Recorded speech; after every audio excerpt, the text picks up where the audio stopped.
Cuando se trata de limpieza, mi esposa y yo tenemos opiniones muy distintas de lo que significa que algo está limpio la mayoría de las veces.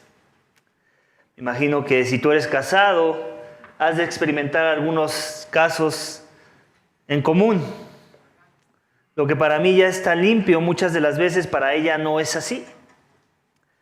Para mí un trapo húmedo hace el trabajo y es suficiente para limpiar mucho de lo que hay que limpiar en el hogar. Para ella hay que usar todo tipo de líquidos y arsenales químicos para limpiar esa área que hay que limpiar. Lo que es claro cuando tenemos que dar nuestra opinión sobre si algo está limpio o no, es que el estándar de mi esposa rebasa mi estándar en gran manera. A pesar de que su estándar de limpieza es alto, sería un error que ella viera mi estándar como impuro o malo, ya que no estamos hablando de un aspecto moral cuando estamos tocando temas de limpieza en el hogar. Pero iglesia, cuando se trata de Dios y las cosas que Él declara impuras o no limpias, las cosas cambian. Él es el estándar más alto, el que pone las reglas del juego y el que determina cuándo algo es limpio o cuándo algo es impuro, sucio, inmundo. Cuando vamos en contra de ese estándar que Él establece, la ofensa así se convierte en algo moral. Entre los hombres no hay problema. Yo no puedo decirle a mi esposa, arrepiéntete que tu estándar es muy alto. O viceversa, arrepiéntete que tu estándar es muy holgado.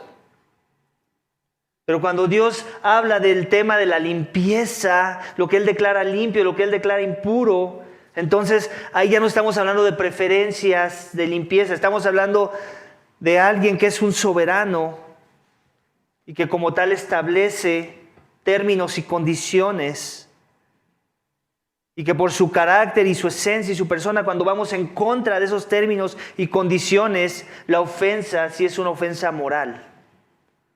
No es un tema de preferencia.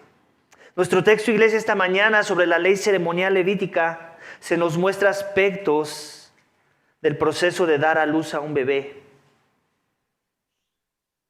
Dios los califica como impuros, esos actos. Él quiere usar estos elementos, los cuales califica como impuros, para contrastar su santidad y su pureza con respecto a los hombres, a nosotros. Mucho de lo que leeremos en capítulo 12 o que hemos leído en Levítico y profundizaremos, lo tenemos que leer a la luz del capítulo 15 para que tenga sentido. Capítulo 15, versículo 1 nada más, no vamos a leer todo el capítulo. Acompáñame si tienes tu Biblia, unas hojas más adelante, en capítulo 15. Y versículo 1 dice esto: el Señor continuó hablando a Moisés y a Aarón. Díganles a los israelitas: cuando algún hombre tenga flujo de su cuerpo, su flujo será inmundo. Es a la luz de ese contexto en el que tenemos que interpretar 3 capítulos antes en el libro, en la serie de Santiago. Si no lo interpretamos a la luz de ese sentir, entonces podemos llegar a muchas conclusiones torcidas y erróneas y aún a la idea de pensar que el dar a luz es algo malo ante los ojos de Dios.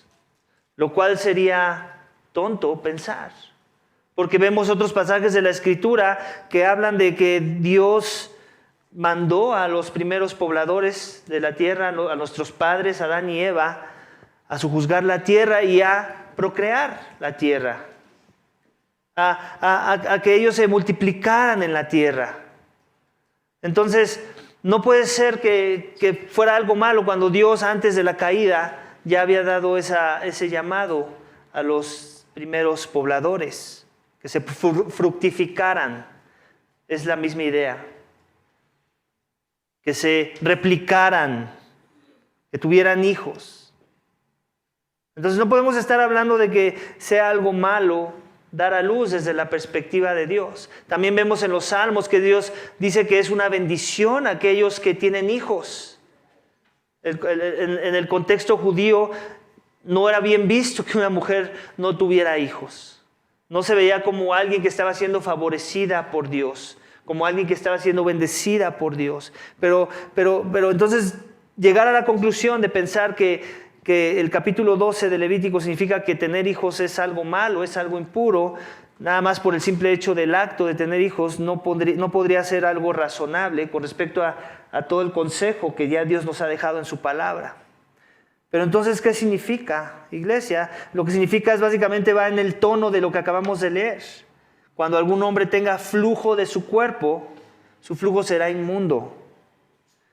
Dios quiere establecer un código de santidad. Y eso es lo que hemos estado viendo, lo vimos la semana pasada. Y aquí continúa con otros aspectos de cómo es que Él quiere que su pueblo viva en acorde a sus estándares de santidad, para reflejar un carácter distinto al carácter que reflejan todas las naciones de la tierra. Y así entonces poder decir que son un pueblo apartado, separado para Dios, que son un pueblo distinto, que sirven a un Dios vivo y no a los ídolos de los pueblos de la tierra.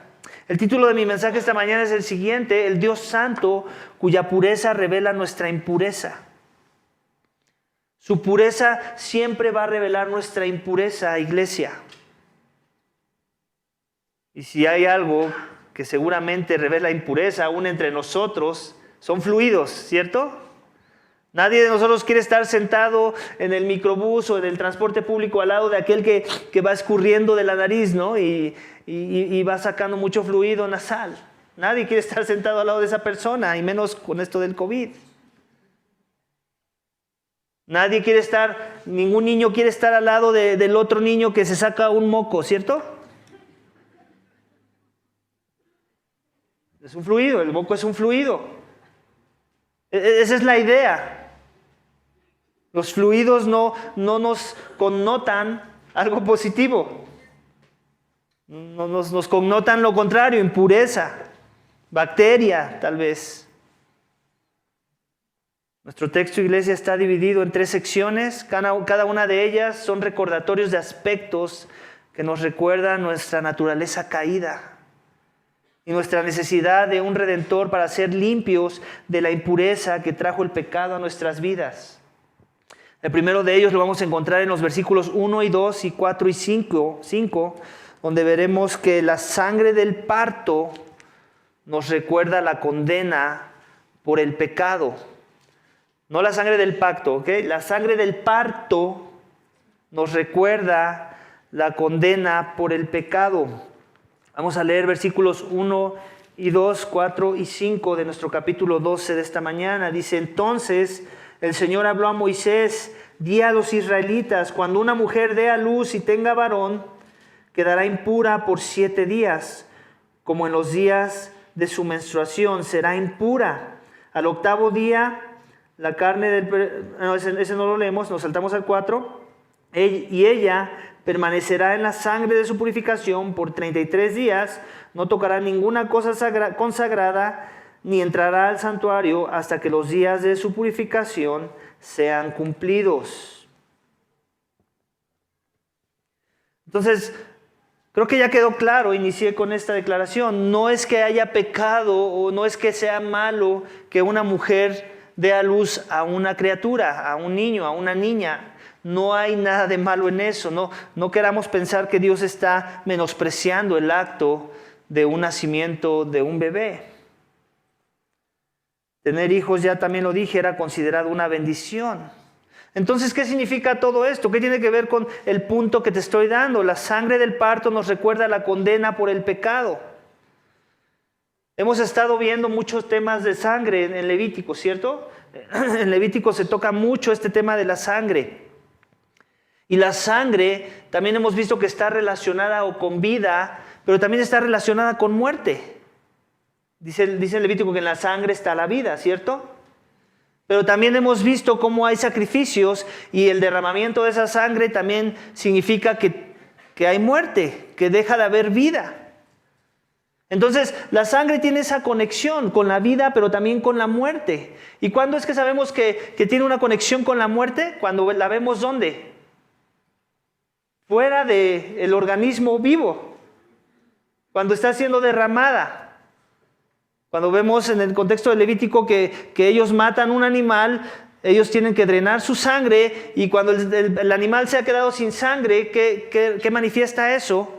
Que ahora hay muerte en el animal. Esa misma sangre que antes tenía dentro, que le daba vida, afuera connota muerte. Y esa es la idea aquí de Levítico. Sí, la mujer está dando a luz a un niño, pero en el proceso también se involucra este elemento de la sangre. Y yo no sé si alguna vez has tenido la oportunidad de presenciar el nacimiento de un bebé, pero créeme que hay mucha sangre. Yo tuve la oportunidad y yo lo que veía caer del otro lado de la manta que ponían eran gotas de sangre. Y ya eso de por sí, para alguien que no le gusta pensar ni siquiera en sangre porque ya me da escalofríos, ya te imaginarás la tortura que fue eso para mí. No fue nada agradable, con todo que debía haber sido algo agradable en el contexto de poder experimentar el nacimiento de mis hijos. Aún cuando yo los veía que lo sacaban y me decían que me lo daban, yo estaba así de, no, al ratito, o sea, no es agradable. Todavía límpienlo bien primero. Es esta idea, la sangre en el contexto del nacimiento es algo que tú puedes ver y puedes experimentar. Se rompe la fuente, sacan al niño, el niño está rodeado de muchas cosas, de muchos líquidos, entre ellos sangre. Y eso es básicamente de lo que está hablando el texto esta mañana.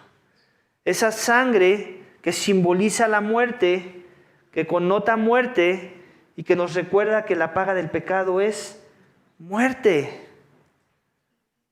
La paga del pecado es muerte. Y la sangre del parto nos recuerda la condena por el pecado.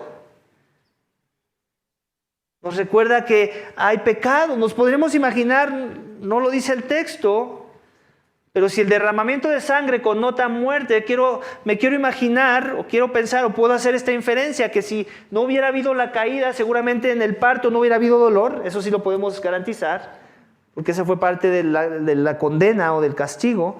Y lo más seguro es que tampoco había sangre en el proceso. Podemos hacer esa inferencia, aunque no lo diga la Biblia. Tampoco estaríamos pecando si estamos mal en la conclusión. Pero el hecho de que Dios la ocupe y la ponga como un simbolismo que denote que sería impura o no sería limpia la persona por el proceso de haber derramado sangre, entonces ya nos habla de que no estaríamos tan mal en llegar a esa conclusión. Pero básicamente Dios, otra vez, quiere usar elementos con los cuales interactuamos día a día, como el hecho de ver un nacimiento de una criatura, para seguirnos recordando aspectos de su carácter, de su persona y de su plan redentor. Él quiere que asociemos la sangre con dos cosas, con vida, pero también con muerte, cuando ésta ha sido derramada. Y al proceso lo llama, en el capítulo que acabamos de leer, en los primeros versículos, será impura. ¿Quién será impura? ¿La criatura que nace? No, la mujer que dio a luz a esa criatura, de la cual salieron esos fluidos. Entonces, no es el acto, quiero aclarar, es el proceso de ese acto. Son los elementos que involucran ese acto que nos recuerdan la condena por el pecado.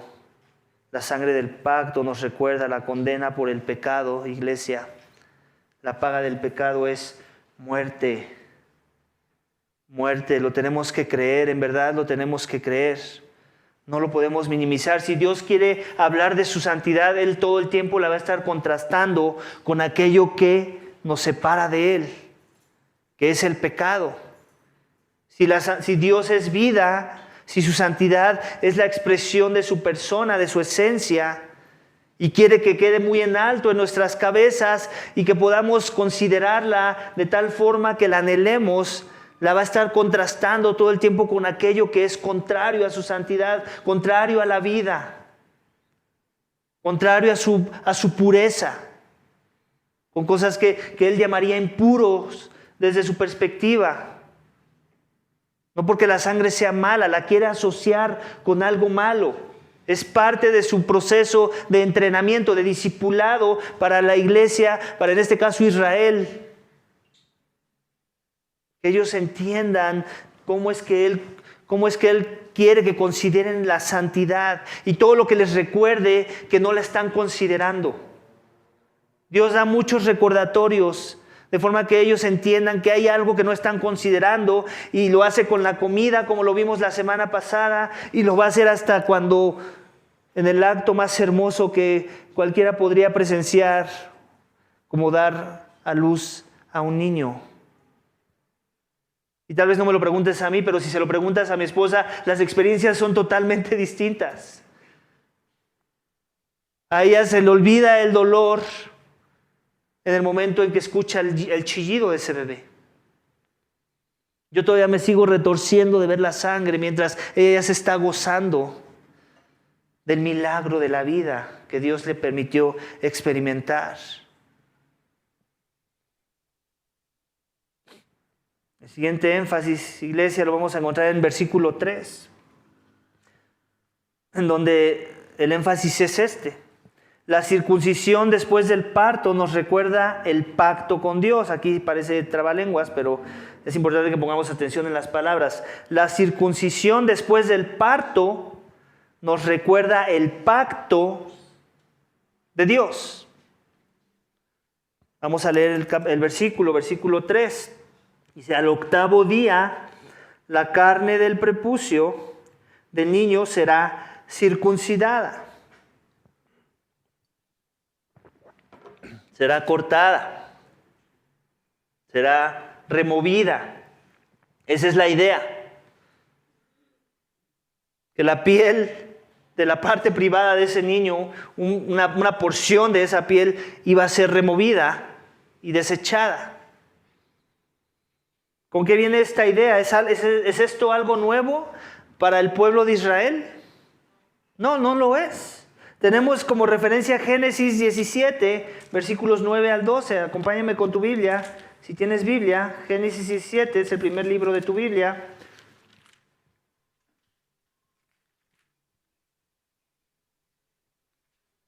Versículos 9 al 14.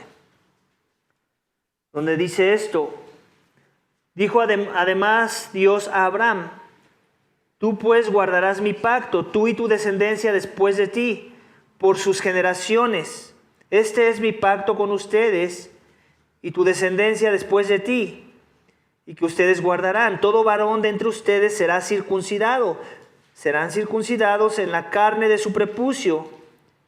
Y esto será la señal de mi pacto con ustedes. A la edad de 8 días será circuncidado entre ustedes todo varón por sus generaciones. Asimismo, el siervo nacido en casa o que sea comprado con dinero, cualquier extranjero que no sea de su descendencia, ciertamente ha de ser circuncidado el siervo nacido en tu casa o el comprado con tu dinero. Así estará mi pacto en la carne de ustedes como pacto perpetuo. No nada más la comida iba a ser un recordatorio de la búsqueda de santidad que ellos debían estar buscando, valga la redundancia, con Dios. No nada más este tema de los sacrificios y la sangre, sino aún para los varones y aquellos que tenían que realizar este acto. El hecho de la circuncisión misma traía un significado, con esta idea de Dios habiendo comprado un pueblo para su posesión, para que le adoren y le sirvan en un contexto de pacto relacional, en donde ellos le pertenecen a Él y Él les pertenece a ellos. Entonces, Él propone a Abraham, que es uno de los patriarcas, el padre de la fe, que una forma en la que va a ayudarle a recordar que él tiene un pacto con su Dios es a través de este proceso de la circuncisión. Y sabemos que en el contexto de Abraham a él le tocó circuncidarse como adulto, que seguramente no ha de haber sido algo nada agradable. Pero en el contexto de su descendencia, de aquellos que iban a venir de su simiente, por decirlo así, ellos iban a experimentar un contexto más relajado. De forma que el niño que iba a experimentar la circuncisión no iba a padecer ningún trauma o dolor que pudiera recordar. Y eso ya era algo bueno también para el contexto de ese niño. Él iba a crecer sin darse cuenta que algo había sucedido a los 8 días de su nacimiento que pudo haber sido traumático a los 18 años, por ejemplo. En el contexto de la cultura de Israel, ellos se rodeaban de otras culturas de la tierra. Y otras culturas ya practicaban este rito de la circuncisión, aún antes que Israel. Pero lo que aquí estaba haciendo Dios era marcar una diferencia. En el contexto de esas culturas, por ejemplo, si pudiéramos hablar de una, por lo menos los egipcios, ellos circuncidaban a sus guerreros elite. Ellos los circuncidaban y era una marca y de alguna forma un distintivo, ¿no?, que los ponía por encima de los guerreros promedio, del ciudadano promedio. Pero te das cuenta, ¿qué es lo que hacía que ellos fueran merecedores de esa circuncisión? Pues obviamente sus actos, ¿cierto? Sus hazañas, su valentía, su valor, su fortaleza, su sabiduría. Eso los hacía especiales y por eso podían ser acreedores de la circuncisión en su contexto. En el contexto del pueblo judío, nada que ver. Aquí no estamos hablando de circuncidar guerreros, hombres muy fieles de Dios. El niño todavía ni siquiera podía articular su primer palabra y ya estaba siendo consagrado bajo los términos de Dios. El niño todavía ni siquiera hacía su mejor obra en la vida y ya estaba siendo asociado con Dios. El niño no había hecho todavía nada bueno o malo como para ganar el favor de Dios, y Dios ya lo estaba favoreciendo dentro de una comunidad la cual él consideró como su posesión más preciada. Y esta idea, iglesia, nos recuerda ¿qué? El pacto de Dios con Abraham. ¿Dios salvó a Abraham o lo llamó porque vio algo en él distinto a los demás pobladores de la región en donde él vivía? ¿Nos dice eso la Biblia? No. Dios simplemente se le apareció a uno y le empezó a dar indicaciones de la forma en la que él quería que lo comenzara a servir, a confiar en él. Y él lo comenzó a hacer. En algunas ocasiones falló, pero muchas fue acertada. Pero no fue ni porque las que falló, ni por las muchas que fue acertadas, que Abraham encontró favor de Dios o con Dios. Fue a pesar de sus errores, a pesar de su pecado. Y este tema de la idea de circuncidar a un bebé, y en eso simplemente usarlo por dos partes, para recordar el pacto que había hecho con Abraham y su descendencia, del favor que él iba a tener, un favor especial sobre su descendencia, y al mismo tiempo recordarles, hey, así como fue con Abraham, va a seguir siendo contigo. Si eres mi posesión, si te voy a mostrar algún favor, no creas que tiene con nada que ver que tú hayas hecho. Simplemente por el hecho de haber nacido como un hijo de Israel, ya encontraste favor de mi persona. Y las reglas del juego no han cambiado. Este sigue siendo una alusión al evangelio mismo, al nuevo pacto en la sangre de Cristo. Cristo no te dice, allá cuando te veas medio bien, allá cuando te veas medio limpio, entonces sí voy a considerar morir por tus pecados. Ese no es Cristo, ese no es el Cristo de la palabra, ese no es el Cristo del nuevo pacto en la sangre del Hijo. Cuando estábamos muertos en nuestros delitos y pecados, aun cuando éramos enemigos de Dios, hostiles a su voluntad, separados de toda bendición espiritual, Cristo murió por nosotros. Ese es el lenguaje que la Biblia usa, iglesia. Desgraciadamente por las marañas y las artimañas de la religión pagana, que muchas veces etiquetamos como cristianismo, creemos esa mentira, que hay algo que yo voy a hacer, me tengo que circuncidar para entonces ser favorecido por Dios, por hablarlo en la manera de ilustración. Me tengo que circuncidar de una forma u otra para ser favorecido con Dios. Y Dios dice, ¿qué no ves el ejemplo con Israel? ¿Dónde ves al niño circuncidándose por sí solo? ¿Dónde ves al pueblo favorecido porque hicieron algo lo suficientemente digno de que les pusiera atención? Y ese es el cristianismo que muchas veces nos perdemos, y por eso los cristianos no vivimos gozosos. En verdad, no vivimos con la paz. No vivimos con el gozo de la salvación, porque en verdad nos creemos la mentira del mundo, y que a veces tiene que ver con nuestros propios corazones, de que hay algo que yo hice bien para ganar el favor de Dios, para que su pacto estuviera conmigo, para que su pacto de redención, de no destruirme, porque eso era lo que merecía, no se apartara de mí y en su lugar decida destruirme.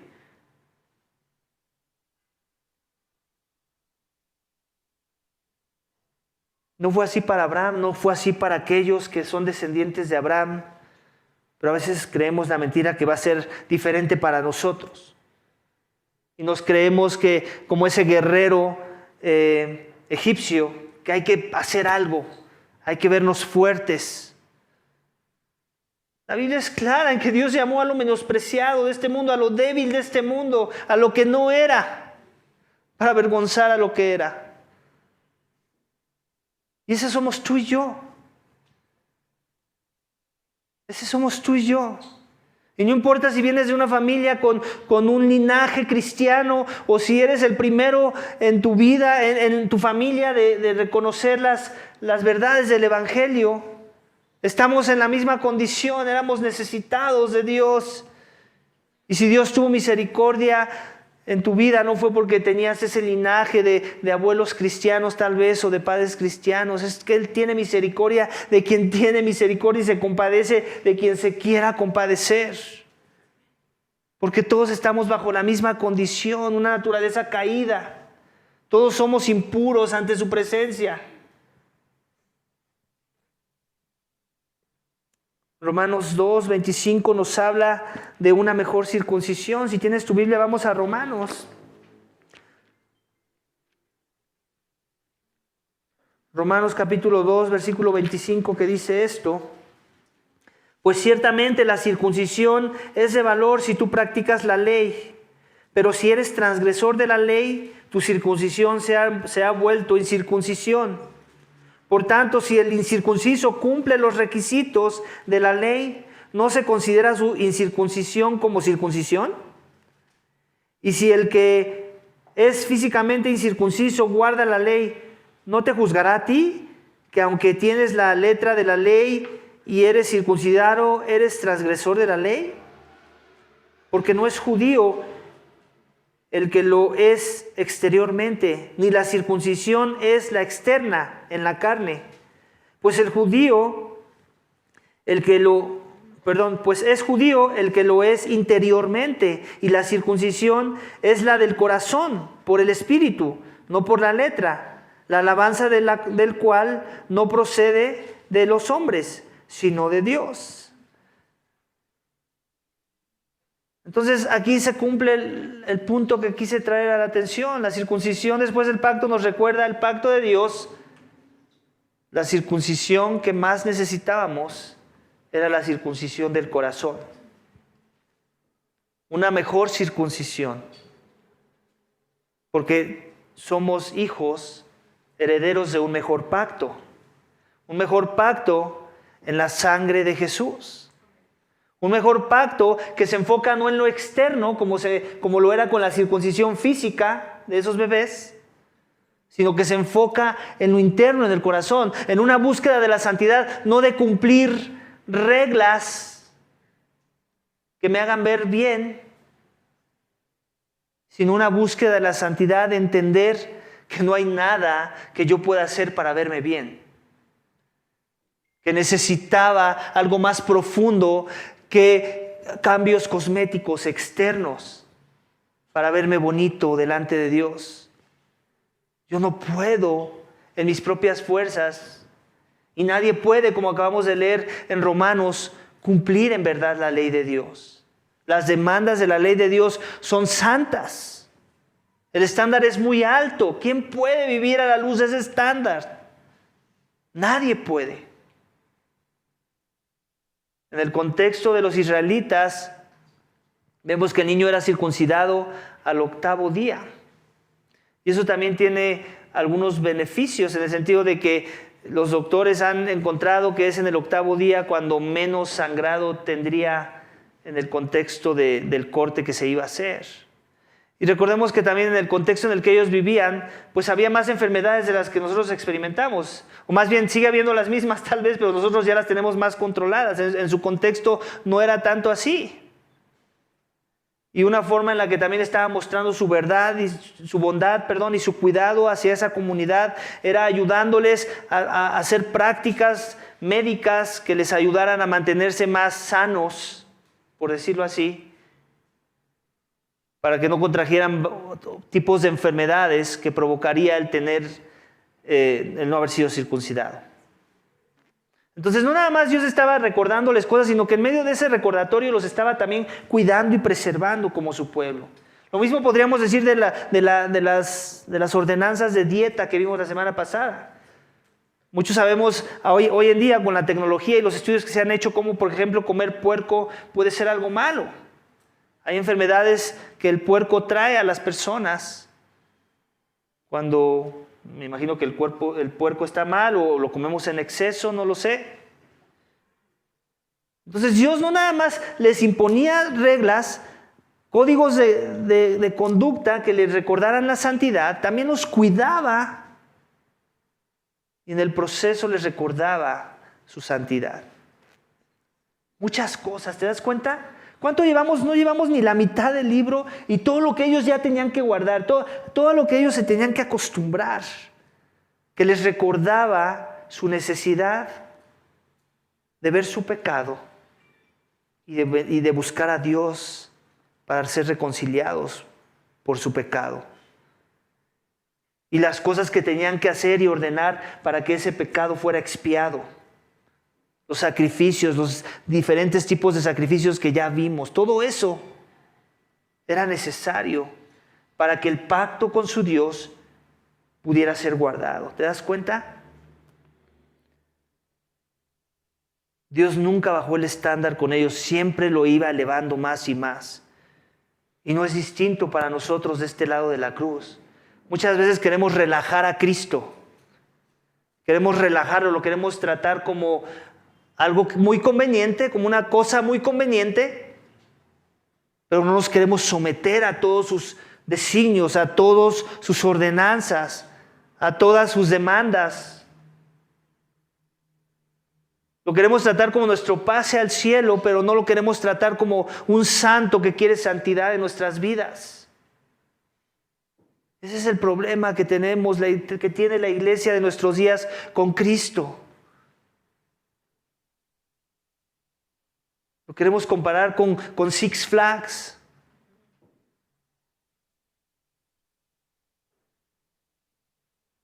Pero Él es santidad, se nos olvida eso.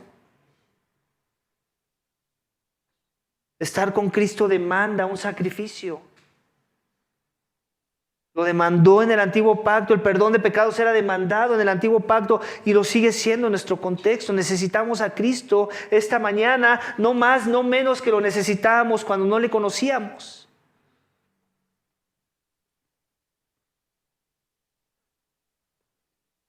El siguiente énfasis lo vamos a encontrar en versículos 6 y 8. Dice, Él pagará a cada uno, estoy en Romanos, sigo en Romanos. Vamos a regresar a Levítico, versículos 6 al 8. Dice, cuando se cumplan los días de su purificación por un hijo o por una hija, traerá el sacerdote a la entrada de la tienda de reunión un cordero de 1 año como holocausto y un pichón o una tórtola como ofrenda por el pecado. Entonces él los ofrecerá delante del Señor y haría expiación por ella y quedará limpia del flujo de su sangre. Esta es la ley para la que da a luz, sea hijo o hija. Pero si no le alcanzan los recursos para ofrecer un cordero, entonces tomará 2 tórtolas o 2 pichones, uno para el holocausto, el otro para la ofrenda por el pecado, y el sacerdote hará expiación por ella y quedará limpia. Antes de pasar a este énfasis, algo que se me olvidó comentar del pasado es que a muchas mujeres les causará un poco de preocupación, no tanto preocupación, tal vez incomodidad o injusticia en sus mentes, porque era más tiempo el que tenían que esperar la mamá para ser declarada limpia cuando era niña que cuando era niño, ¿cierto? Se te viene esa pregunta a la mente. Bueno, la respuesta es que no la tengo. Estuve escuchando, estuve leyendo muchos libros. Este es el capítulo del que más he leído en otros comentarios y otros autores o teólogos. Y me dieron algunas respuestas, pero la realidad es que llegué a la conclusión en que ninguno estaba seguro de la respuesta. Te puedo compartir algunas de ellas. Una era que los niños, por lo mismo de que tenían que ser circuncidados a los 8 días, ¿no? Y no querían que, por eso eran 7 días, para que en el 8 día pudiera ser circuncidado y entonces la mamá pudiera presenciar pues la circuncisión de su hijo. Entonces por eso tenía que reducirlo con el niño, pero no que tuviera nada en contra de las niñas o que la sangre que envolvía a las niñas era más impura que la de los niños. Nada que ver. Aún así esa me costó trabajo entenderla, porque ahí habla después de los 33 días en la que ella no puede entrar al santuario. Entonces dije, ¿qué va a experimentar si todo el acto se hacía ahí en el santuario? Entonces no me hace sentido, pero bueno, muchos autores usan esa versión. Otra versión que escuché por ahí es que la mujer, el hecho de dar a luz una mujer es el hecho de entender que ella también eventualmente va a tener un periodo y que también va a experimentar los mismos flujos y casi como que haciéndolo también por la hija que estaba dando a luz.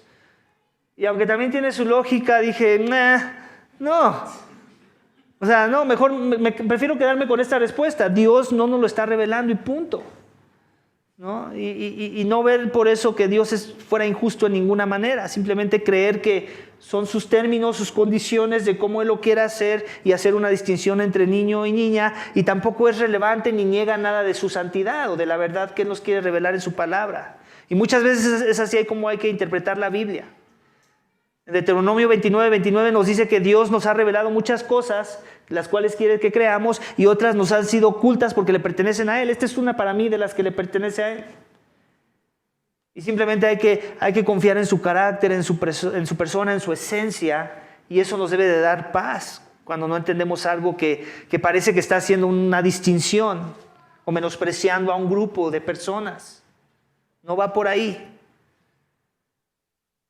Más bien que algo que nos recuerde cómo Él apreciaba a las mujeres es el valor que les daba en el contexto en el que Él vivía, donde la mujer era considerada básicamente un cero a la izquierda y nada más una persona que servía para dar hijos y para cuidar niños. Él les dio el verdadero valor por el cual Él las creó. Y Él, por ejemplo, las primeras que recibieron las noticias de la resurrección fueron mujeres, por ejemplo.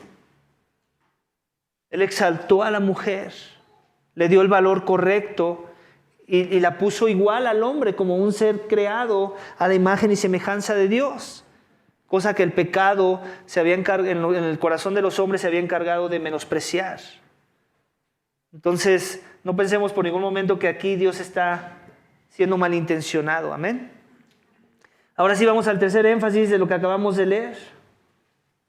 Habla de este tema de los días de la purificación y todo que se tienen que cumplir. Y después entonces para concluir este tema de la limpieza, en el último versículo que nos dice que el sacerdote hará expiación por ella y ella quedará limpia. Entonces te das cuenta, todo inició con declaraciones de que ella era ¿qué? Impura, ¿no? Y tenían que pasar ciertos procesos. Primero 7 días, 14 para las niñas, luego 33, luego el doble para las niñas, ¿no? Y ya después entonces podía ofrecer el sacrificio que culminaba todo el proceso para que ella fuera declarada otra vez limpia.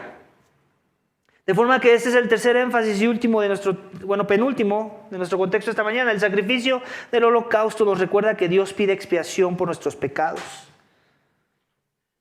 Dios pide expiación por nuestros pecados. Esto es algo a lo que ya nos estamos acostumbrando, ¿cierto? Lo hemos venido viendo a lo largo de la serie. Y también eso es algo que era necesario, y aún la madre de Jesús, María, lo experimentó. Ella siguió esto. ¿Recuerdas en Lucas? Si recuerdas en el Evangelio de Lucas, capítulo 2. Vamos a Lucas. Así los traigo por todos lados en la Biblia. En Lucas, capítulo 2. Versículos 22 al 24 leemos esto. Al cumplirse los días para la purificación de ellos, según la ley de Moisés, lo trajeron, hablando con respecto a Jesucristo, a Jerusalén para presentar al niño al Señor. Como está escrito en la ley del Señor, todo varón que abra matriz será llamado santo para el Señor. Y para ofrecer un sacrificio conforme a lo que fue dicho en la ley del Señor, un par de tórtolas o 2 pichones. ¿Te das cuenta? María ofreció su ofrenda por el sacrificio para ser declarada limpia delante de Dios.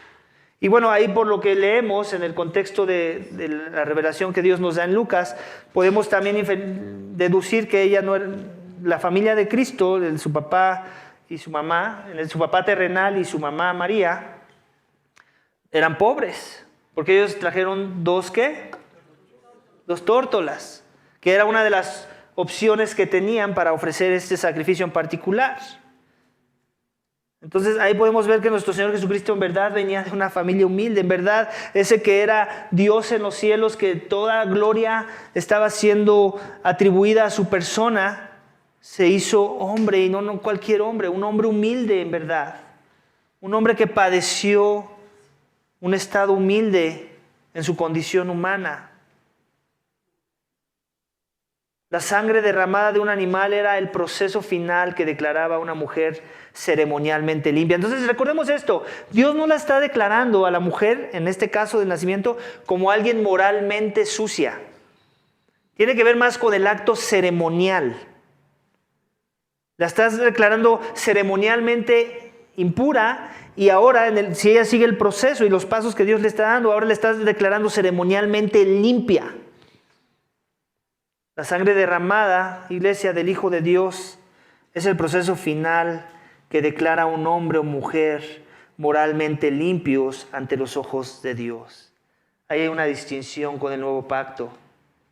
Cuando Cristo derrama su sangre sobre un pecador, cuando ese pecador pone su esperanza en Él, cuando andamos en la luz que Cristo nos revela, nos declara moralmente limpios. Esta es una mejora en el nuevo pacto, en la sangre de Cristo. No tiene más que ver con guardar ritualismos. Tiene que ver con venir a Cristo para ser declarado limpio delante de los ojos del Padre. Moralmente limpio, porque yo era una moral transgresor de la palabra de Dios. Transgresor de sus atributos, transgresor de su persona, transgresor de sus mandamientos. Primera de Juan 1:17 dice, Primera de Juan 1:7 dice, pero si andamos en la luz como Él está en la luz, tenemos comunión los unos con los otros, y la sangre de Jesús, su Hijo, nos limpia de todo pecado. ¿Te das cuenta? Aquí sí está siendo específico en cuanto a de qué nos limpia la sangre de Cristo, de todo pecado. De todo pecado. Es un mejor pacto, es más gozoso y apela más a los pecadores. Es un pacto al que Dios te está invitando esta mañana si aún no le conoces. Dios es un Dios santo y Él demanda santidad de aquellos que Él creó para su gloria, de aquellos que Él creó a su imagen y semejanza.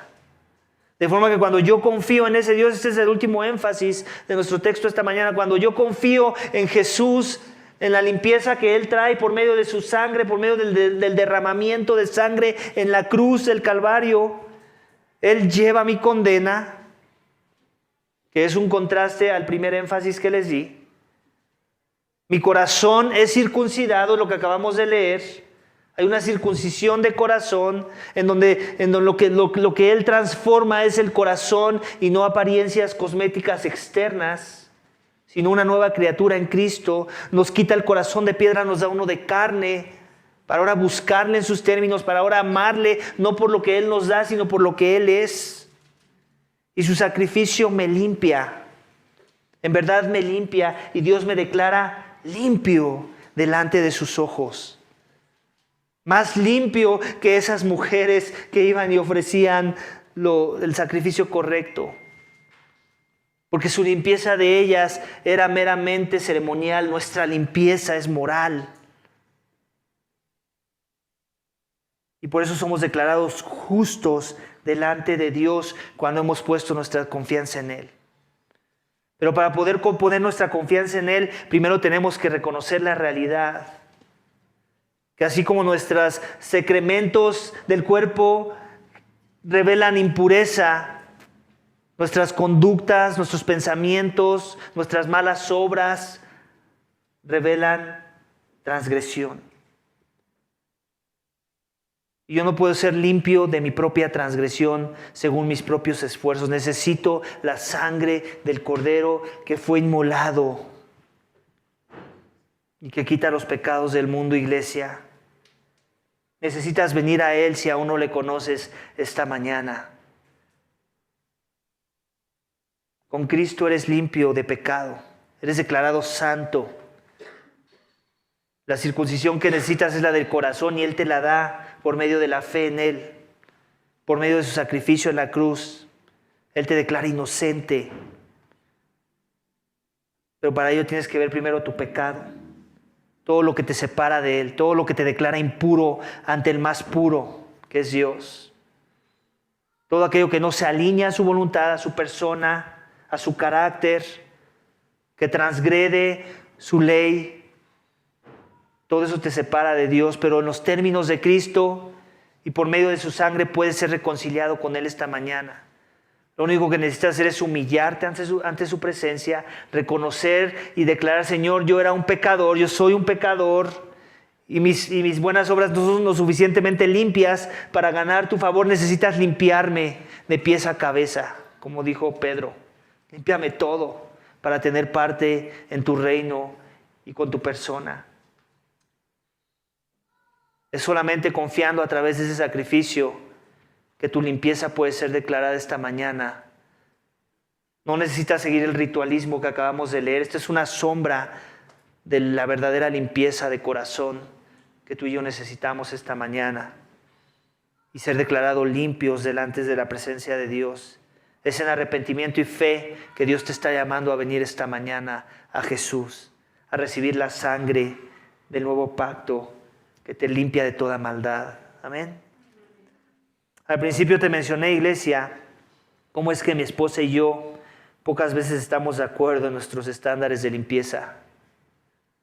Sin importar que estemos de acuerdo o no, la realidad es esta, que nuestros estándares de limpieza no importan ni pasan a segundo término y son insignificantes cuando los comparamos con el estándar de limpieza espiritual que Dios nos revela en su palabra. Ese estándar sí hay que tener mucho cuidado. A ese estándar sí hay que poner mucha atención. Dios nos muestra lo puro que es a través de un código de santidad y pureza propuesto en la ley de Levítico. Y no nos está preguntando si estamos de acuerdo en el estándar o no esta mañana. Él lo establece y este refleja su carácter santo. Lo extremo de su pureza, iglesia, debe de contrastar lo extremo de su perdón por medio del sacrificio de su Hijo en la cruz. Su estándar de pureza es muy alto y solo la sangre de su Hijo Jesús nos limpia de toda maldad e impureza espiritual. Amén. Vamos a orar para que Dios nos dé la gracia de confiar en su estándar a través del Evangelio de Jesús, con la esperanza de permanecer firmes en la convicción de que solo el sacrificio de Jesús es suficiente para ser declarados limpios delante de la presencia de Dios. Padre, te damos gracias. Gracias, Señor, porque pasajes como este que a veces hacen que nos duela la cabeza, Señor. Por lo menos a mí me sucede así, Señor. Padre, nos recuerdan que hay una verdad hermosa detrás de todos ellos. Detrás de cada argumento del texto que el texto nos da, detrás de cada mandamiento que el cual el texto nos invita a obedecer, Señor, vemos a Cristo. Y vemos la hermosura de Cristo, y vemos la pureza de Cristo, vemos la santidad de Cristo, vemos el amor de Cristo. Vemos su deseo por limpiarnos.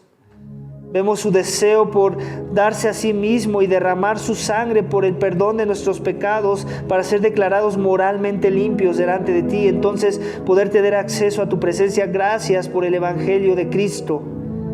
Gracias porque nunca hubiéramos podido obedecer perfectamente tus demandas en la ley de Levítico. Pero por los méritos de Cristo podemos ser declarados perfectos, justos, santos, limpios, puros ante tu presencia. No por lo que hayamos hecho, como si pudiéramos circuncidarnos nosotros mismos, sino por la circuncisión de corazón que tú nos diste cuando pusimos nuestra esperanza en Él, cuando confiamos en Él, cuando clamamos a Él, cuando entendimos nuestra condición y nuestra necesidad más grande que era Él. Padre, yo ruego para que todo aquel que aún no ha confiado en Jesús, que aún no tiene la circuncisión de corazón, que aún sigue con la circuncisión de las obras vanas, mundanas, obras de la carne, obras de justicia teñidas de pecado. Oh Señor, yo ruego que tú muestres a esa persona su necesidad de venir a los pies de tu Hijo para encontrar la limpieza que necesitan para estar en tu presencia, la limpieza que están buscando, pero no en tus términos, Señor. Y Padre, para aquellos que ya hemos confiado que en verdad tú ya nos has declarado limpios delante de ti por los méritos de la cruz, de esa sangre que fue derramada, de aquel santo que vivió para morir, que nació para morir. Que aquellos que ya hemos creído esa verdad, Padre, tú límpianos, síguenos limpiando. Ayúdanos a recordar que nos has dado un corazón nuevo, un espíritu nuevo, y que ahora tú nos pides las mismas demandas de santidad, Señor. El estándar sigue siendo el mismo, los principios son igual de altos. Tú no cambias, tú no has cambiado, pero ahora los podemos vivir a la luz de una motivación distinta a la que lo vivieron los israelitas, Señor. Ayúdanos a recordar que estás centrado en el amor y la gracia misma que nos revelaste por medio de aquel que se hizo carne y que fue cortado de este mundo por nuestro pecado. Gracias por Jesús, gracias por su sangre, gracias por el amor revelado en su sacrificio en la cruz. Todo esto te pedimos y te damos gracias en el nombre de tu Hijo amado, Cristo Jesús. Amén.